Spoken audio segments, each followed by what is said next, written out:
that there's two sides of your mind. You have the emotional side and the logic side. Everything starts with emotion. Like no matter what it is, to like get up off the couch to do that, like everything is some sort of emotional trigger, and then our logical side kicks in. So like people who think that they can compartmentalize it or separate them, it's just not true. It's just not possible. People still think of brands or organizations as this thing that exists without humans in it. Like, no. Your brand is how powerful the glue is that holds you together.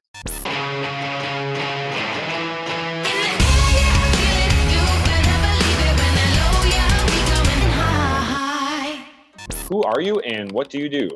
My name is Carly Marcel, and what do I do has been the question I've ran away from my entire life.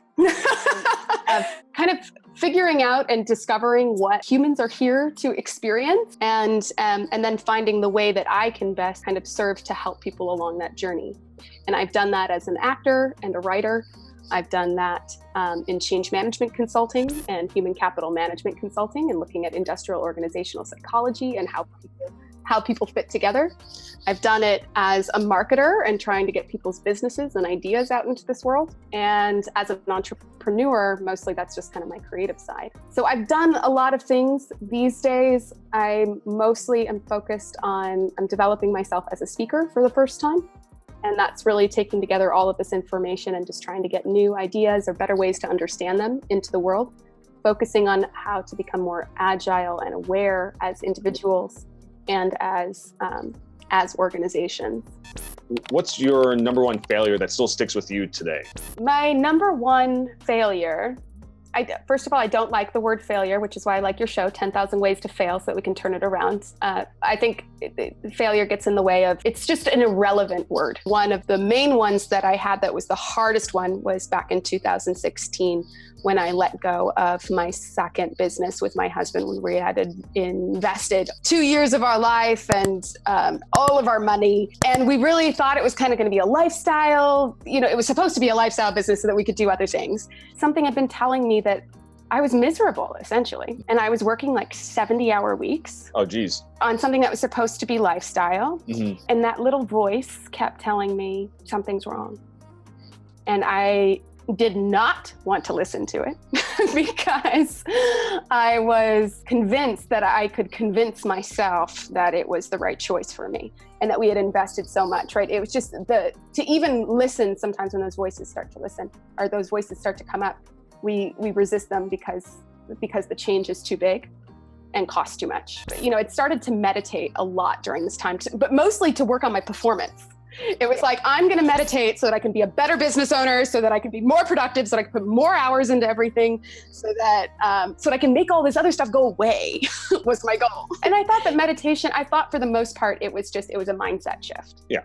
And finally, one day I was doing my meditation in front of the window in our Los Angeles place. And I'm listening to this Aussie guy who has great meditations. I mean, his voice, like everything's so relaxing. And I'm sitting doing this meditation and he's like, but I want you to imagine, where your life is in 10 years. And I'm like, yep, got it. I want you to imagine, what makes you happy, what it's all worth it. So it was all very future oriented, right? And visualization, show yourself where you're going. And I was like, oh, I've been doing all these exercises. I'm so prepared. And then all of a sudden he said, now you don't get any of it. And my heart fell into my stomach and I just started bawling and fell onto the floor.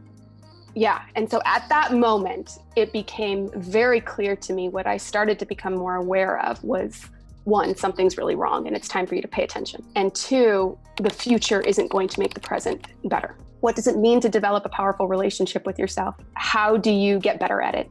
And how does it improve your relationships, your businesses, everything, every part of your life? Why is it so critical? Why is it so critical in leadership? So that was the beginning of that journey, and my life slowly unraveled over the years that the 2.5, 3 years that followed. Went through a huge transformation. So what happened following, or how did you find some footing or direction for your next steps in your journey once you had that realization? I think the biggest thing is usually what I ask anybody in my life, and especially business owners and creators or leaders of any sort, to do, which is to start asking yourself questions, listening to your feelings. So I started journaling and meditating in a very, very, very conscious way that was not about building a future for myself, but was about listening to what was happening to myself. Asked myself really hard questions. What are you feeling? Oh my God, how people hate that question. Feelings don't matter. Yeah, they do, because you're feeling them. So you do have to listen, and it is important to business. I mean, I think you can't, I think for so long, we're so used to separating all these different parts of our lives, but as business owners, as creators, it's really important that we realize that you can't separate. You really can't, it's not sustainable. Thinking Fast and Slow, which talks about the concept of that there's two sides of your mind. You have the emotional side and the logic side. Everything starts with emotion. Like no matter what it is, to like get up off the couch, to do that, like everything is some sort of emotional trigger. And then our logical side kicks in. So like people who think that they can compartmentalize it or separate them, it's just not true. It's just not possible. So I think you brought up a really good point about awareness. And I really like that you already started talking about journaling, because specifically in the US culture, we're not really taught awareness or to like look at it, especially at a young age. And we definitely don't have any practices regarding how to develop it as a skill or a practice in school. And I think that is a huge detriment to our society to grow as people. In your experience, how do we practice, or like where does that start and how do you do it? The last year of my life has been building a course, a journey, helping people to go through this process. I have found people that can help me, and I think there are a lot of sources out there, but I think as we go through the journey, our job is to kind of assemble our sources and share them with other people. I call it the awakening extraordinary journey. What makes each human, each person extraordinary? What gives us a full sense of meaning in our lives? And how do we really connect to it and empower ourselves and other people to become it? Because right now, that's not, it's not really taught. And it also tends to be very separate from our creation. So like you can see in the spiritual world or in, like we have all these separations of like our personal life. You can go to therapy. Therapy is a great place to start, by the way. I think every single person, like there should be a therapist, like forget like the counselor in school. Like there needs to be like, that actually is something that should be taught fully. Because awareness is one of those things that is hard to teach. And sometimes you can only do it through practice or demonstration or showing, and taking any connotation of a therapist out, just having a third party to help you point things out, going, hey, what's that feeling? What's that thing? Can teach you to start recognizing it on your own. I've seen people treat things like awareness as more of like this soft skill that maybe I'll get to, and that it has to do with things like maybe going to therapy or meditation, or journaling. But how do we get to that point where it's going, no, it's not this secondary thing. It's critical. Like you need this to develop and get better. Otherwise you end up just going in a cycle of continuing with bad habits because you don't have the awareness to realize you're in a bad habit or the maturity to pull yourself out of it. What could we do today to start practicing awareness? What's just one simple thing to get moving? So the second part was what's one simple thing. The first part was how do we help to get the message across that this is the critical foundation. There's no building without this. Again, it used to be that as individuals, it was unfortunately you had to get to the top. You got to the top and you realized, oh my God, my life sucks, or like I'm a horrible person. I have no relationships with people that matter. But that means most of us don't ever get there. So we go through our lives like hustling and bustling to be entrepreneurs or to be the CEO of this company or the CMO of this company. And it's like you're gonna die and you don't like your life in the process, and most of us don't ever attain it. Or when we do, it's just really late. I think what's amazing about disruption right now, what I call the age of disruption that we're in, is that you will not be able to really survive and thrive in this environment without awareness. Your survival relies on it. So when I speak to individuals or organizations, and I'm like, you need creativity, you need interpersonal skills, you need teams that are highly intuitive, that can move at lightning speed. Lightning speed. Do you know what lightning speed requires? Emotional intelligence, self-awareness, high levels of creativity. These are not things, these foundational skills that seem like soft skills that are optional are the core of your speed, your resiliency, and your innovation capabilities. And it's simple. Organizations that don't do that don't get that, and business owners that don't get that will get wiped out.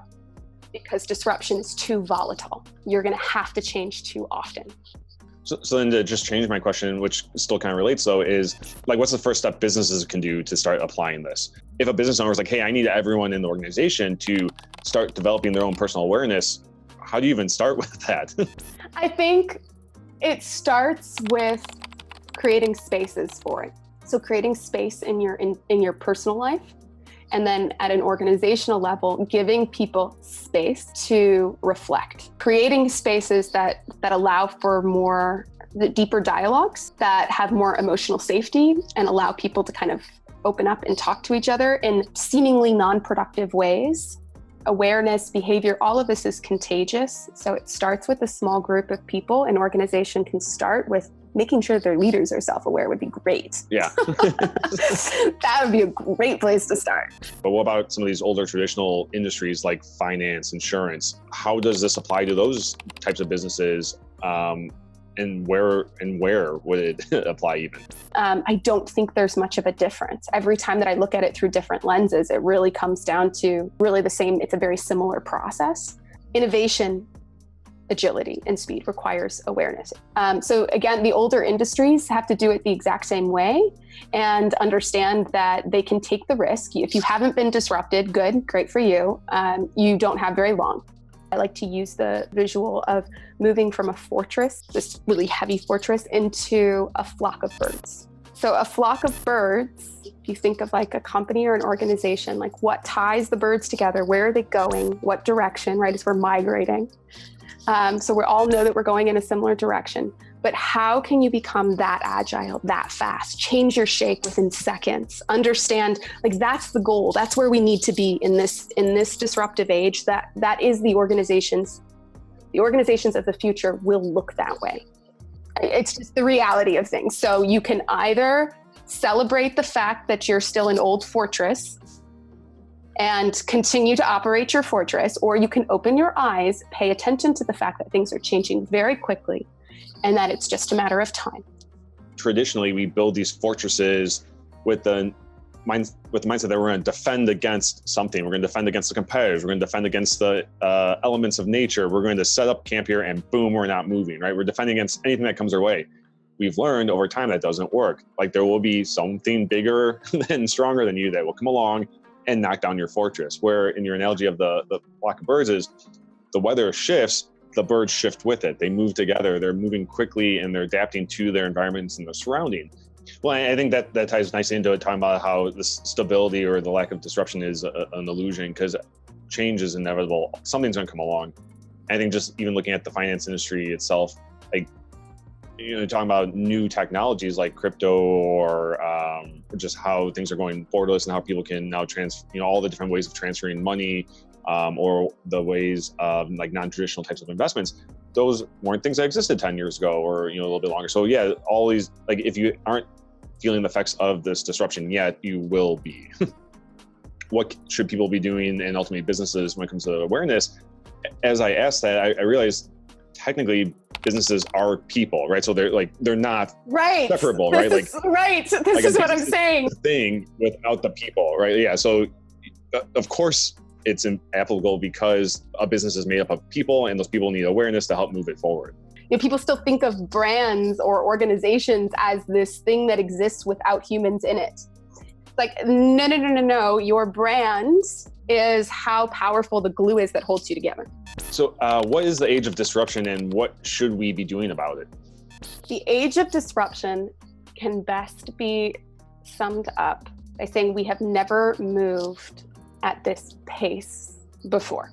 We're moving faster than we ever have because of technology, because of our global infrastructure. Disruption is not new, right? Wars, death, unions, separations, economic overhauls, natural disasters. None of this stuff is new. What is new is the pace and the frequency and therefore the intensity of the psychological impact on people. Oftentimes we think of innovation, we think of the tech industry, we think of Elon Musk, we think of Christensen from Harvard and disruption theory. And everybody gets all excited for flashy business headlines. I'm like, I'm going to disrupt a market because I'm so cool and I'm going to be this special person, even though, by the way, it's very hard to do. And What we have not been talking about is the fact that disruption is not a business issue. It is, that's what's one of the symptoms, but disruption is a human issue. Disruption impacts people. The people are being disrupted. Our adoption cycle typically for a new product from manufacturing, right, forever, like as long as it can actually be tracked, was a 10-year cycle. So that means it took 10 years from when the TV was created before it was in mainstream, adopted by mainstream. It took 10 years before the internet came out before it was adopted by mainstream. Up until we got to, I think he uses YouTube as an example, but where we get into the technological revolution and digitalization and how fast have things been changing, we've now gone from a 10-year cycle into a 1-year cycle. That's wild. That is insane. Yeah. Now we can think about that in a business. We can think about that from a product standpoint, right? That an adoption cycle happens in a year. Well, think about how much has to happen within that year in order for that to be, right? Like that, that's just crazy fast development. What we don't think about is that we're growing that fast as people. So what used to take me 10 years to learn, I can learn now in a year, 6 months. A few YouTube videos. And so what we're not prepared for is that rate of human growth. The environment has changed at a pace that is obscenely fast. And it's addressing skills that we haven't even developed nor have even started to attempt to develop as a culture or society. So it's like we're being forced into a very awkward situation that we're unprepared for. Yeah, like for a lot of business owners, we've always, going into business, you're not having someone setting the rules for you. Like there's certain guidelines and things you have to follow, and depending on the industry, some stuff you have to do. But ultimately, you're setting your vision, you're setting your schedule, you're setting the stuff. So like, yeah, I think business owners and entrepreneurs have more exposure to that uncertainty than most people do, which is good. But even then, I think after a certain period of time, like, I've been doing Little Jack now since 2010. So I'm used to things being a certain way. We're not doing a lot of disruption or innovation. Like we're mostly smooth sailing, but still I have to keep at the back of my mind that things change all the time. Like you just pointed out, the cycles are so short now that what we're doing today might not be the same thing we're doing next year, let alone 30 years from now. But I think that's just something that we all have to do. Just going back to what we talked about earlier, is that this certainty or this structure is an illusion, and that we always just have to be ready to adapt. And what I think is great, a good thing for us is, as humans, we're some of the most adaptable creatures on the planet. Oh, definitely. Like we're designed for this, right? Like we just have to be aware of it. 100%. And that's why so much of it, when I talk about awakening extraordinary, awakening your extraordinary brand, awakening the extraordinary on your teams, it's not teaching it. It's not, let me give it to you. It's not, you don't have it. It's bringing it to life. It's listening to it. It's awakening it. It's been there the entire freaking time. It's in that sense, I think if you wanted to distill it to a simple story, it's like your typical hero's journey, right? Where the hero realizes they had everything they needed the whole time. They just need to find it. Yeah. What's one thing or one piece of advice that you'd give to someone who's watching, or hope that they take away from today's conversation? So the one thing, it has to do with awareness. And it is develop a powerful relationship with yourself. Put that first. Put it first. Right now, you want to survive, you want to thrive, you want to be okay when everything's going to go haywire. You've got to have a really, really, really strong relationship with yourself and start prioritizing that. Constantly, you will be stronger for yourself and for other people around you. And on that note is to understand that certainty is an illusion. And that's how we can truly embrace this age and this time as individuals and as organizations. It's by understanding that growth can only happen when we embrace uncertainty.